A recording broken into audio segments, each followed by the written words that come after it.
Hey, Psych2Goers. Has anyone ever told you that they find you intimidating or difficult to approach? Or have you ever wondered what kind of first impression you have on people?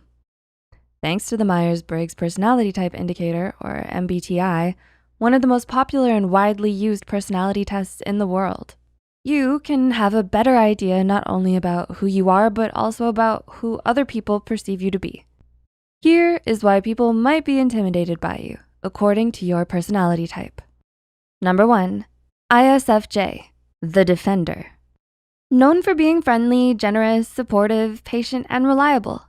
Some people may feel intimidated by an ISFJ's uncommonly kind nature and wonder, why are they being so nice to me? What's in it for them? Well, the answer is nothing really. ISFJs just love helping people for the sake of helping them. ISFJs are open, nurturing, and gentle people with no ulterior motive in sight.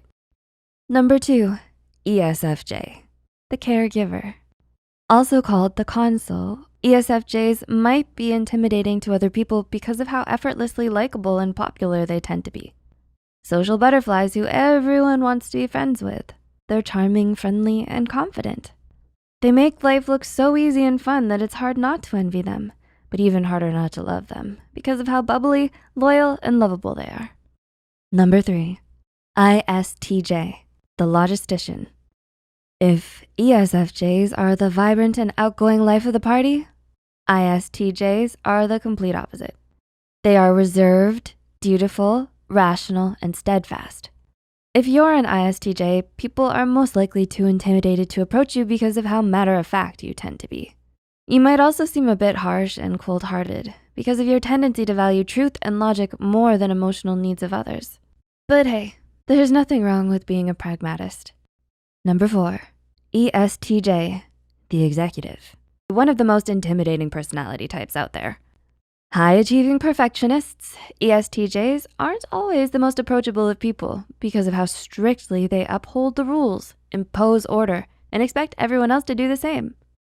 They believe in tradition, organization, and authority, which is why they have the tendency to come off as a bit bossy and controlling at times. Number 5, ISFP, the adventurer. Creative and free-spirited, ISFJs can be intimidating because of their constant need to reinvent themselves. It's hard to really get to know an ISFP because who they are is constantly changing. Spontaneous and adventurous, ISFPs love to experiment, which can be intimidating for those of us who like to play it safe and stay in our comfort zones. They love to push the boundaries when it comes to social conventions because they value passionate, artistic self-expression. Number 6, ESFP, the entertainer. One of the most outgoing and lively people you will ever meet. ESFPs just ooze confidence and charisma. They are irresistibly bold, vibrant, and original. ESFPs also revel in being in the spotlight. And the spotlight loves them too. Armed with excellent people skills and a talkative demeanor, ESFPs can seem a little intimidating to those of us who aren't as confident in social interactions and prefer to listen more than we speak. Number 7, ISTP, the virtuoso. Known for their fiercely independent and results-oriented attitude, ISTPs aren't usually intimidating. In fact, they're often very fun-loving, energetic, and easygoing. But in times of serious need and dire situations, when everyone else has already started panicking, you can expect them to stay calm and on top of everything. Decisive, determined, and always in control, ISTPs love thinking on their feet and leaping before they look because they're fearless and thrill-seeking individuals. So befriending an ISTP is definitely not for the faint of heart. Number 8, ESTP, the entrepreneur. One of the most perceptive of all the personality types. ESTPs have an uncanny knack for reading people, which can be a bit unsettling for those who prefer to stay closed off and guarded about their feelings. Mysterious and observant, ESTPs could easily become master manipulators if they wanted to.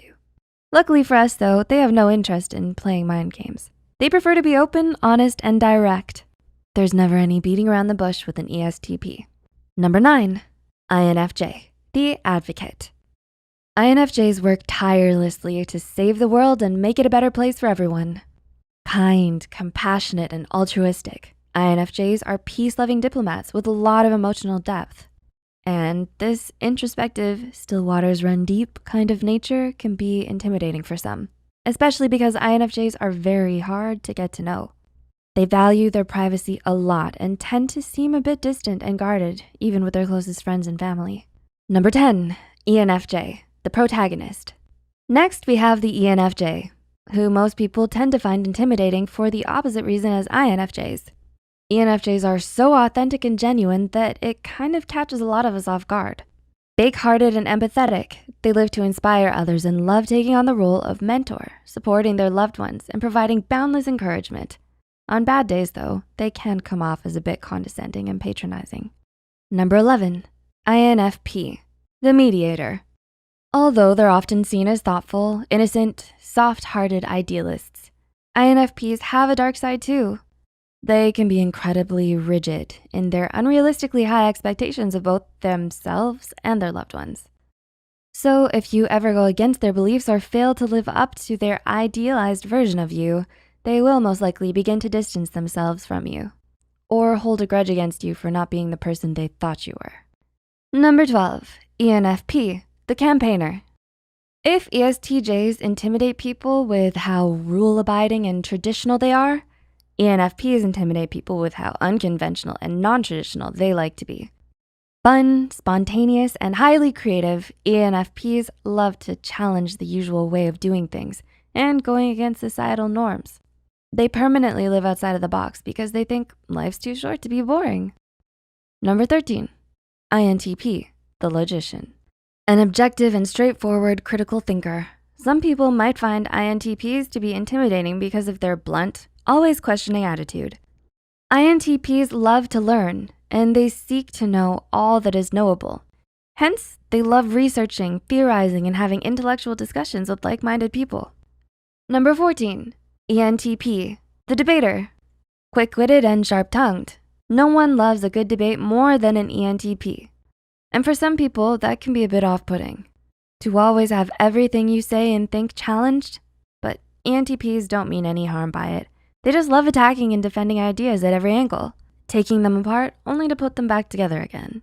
Number 15, INTJ, the architect. Rational, independent, and self-possessed. INTJs are often viewed as intimidating for the very same reasons they're admired. That is, they always have a good idea of what they want, how to achieve, and stick to it no matter what. But this decisiveness, competence, and strong sense of efficacy can easily be mistaken as arrogance too. And finally, 16, ENTJ, the commander. Last but certainly not least, we have the ENTJ, or the commander.